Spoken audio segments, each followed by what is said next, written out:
Hello, my fellow YouTubers. It's Dr. Dragunov. Today, we're going to talk about water pumps. I have a 2003 Chevy Trailblazer LTZ with 200 and let's say 40,000 miles on the odometer. Um,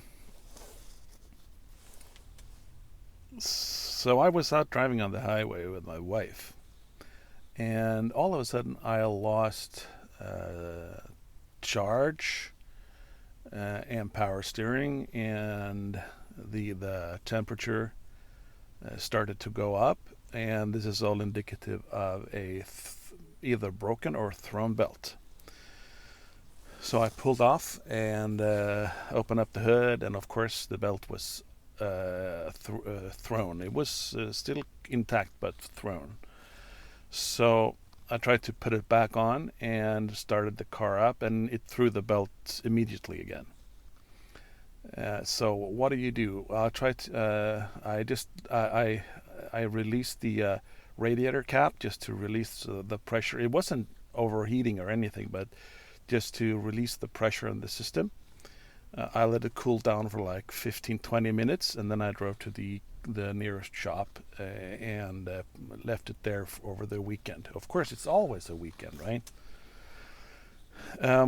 So went back to the shop on Monday and opened up the hood and took just to try to diagnose what the problem was. Uh, placed took a strong hold on the fan and wiggled it up and down, and it was kind of obvious that the water pump was gone, right?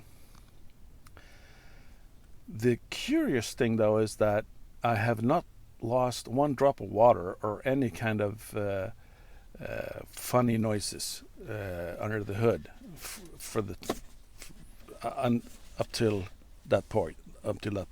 Oops, I was going to see if I can make it. Okay. So I bought a new water pump. You can buy. I think the listing price on the water pump here is something like $300. I found this for 60. So just check out. Just browse the internet, and you will find a better. It doesn't. You don't have to buy like a $300 water pump, right? Because all it does is pump water. So I found this one for $60, right? Not this particular one. This is the old one. I wish I could see if I can spin it for you. Oh, you probably won't hear it anyway. But it's shot. It sounds terrible. It sounds like a grinder. So that was obvious. All the impellers and everything was kind of still intact right there. But the bearing was totally shot. And what do you expect from a water pump that has 240,000 miles on the meter, right? They only go so far. But I'm going to point out a couple of interesting things here. It still says, let's see if I can do it here. Oops. See, it still says GM. So it's the original pump from when the car was new. So the pump was had ended the pump ended its life on the highway. Let's put it like that. There's lots of videos on YouTube how to replace them, so I won't do that in detail. But I'm just going to show you. It's really easy. You have to take off the radiator shroud and the fan and all that. Some videos say that you don't have to, but it just makes the work so much easier if you do. And it's only, I think it's like 4 bolts or so to get the shroud off. A little bit of wiggling, but it's still it's not all that bad. The pump is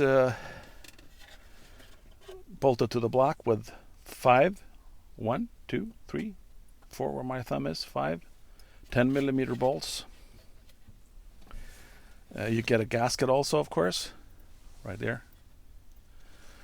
And it said, some people say that you don't need to use, that you don't need to use like a gasket sealer, but I do it anyway because it keeps the gasket in place when you put it on the engine block, right? Just to keep everything in place so it doesn't, you know, uh, get any funny ideas of no, I'm not going in this way like this. Yeah. So just a little bit of RTV on the inside here, and a little bit on the outside, just to be on the safe side, just a little bit, not much.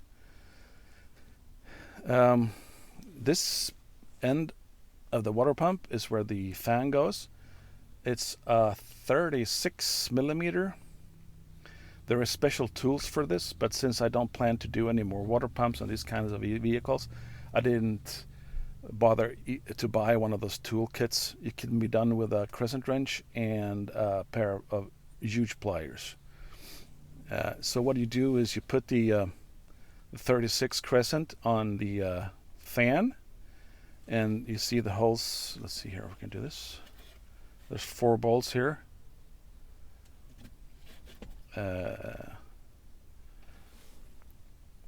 You take them off. That's for the pulley. Those are 10 millimeters. No, sorry, it's 13 millimeters. Those are 10 millimeters. So that's 13 and that's 36. So you take a big wrench and you just place it on the heads of the bolts as a counter hold, and then you just strike it off with a 36 here, place the crescent wrench on and give it a good whack, and it comes off. Mine wasn't really hard, so it just took, I think, like two or three smacks, and then the fan came off, and then you just spin the fan off by hand. And then you release the belt if that's still on though, and then you take off the 5-10 millimeter bolts right there. Take the whole assembly out, kind of RTV on the gasket, and you just put the new one in, and five bolts go in. They're the same size or the same length, so you can't mix it up. Then you put on the pulley. You cannot remove these bolts that holds the water pump to the engine block without removing the pulley, but that's the least of your problems. So doing that, and then you put, when you have the pulley on, then you put the belt on, and then you put the fan shroud on. You put the fan back by hand. It will be dragging a little bit in the fan shroud in the beginning, but as when you come closer to bottoming it out, it will spin freely. So don't worry about that. It will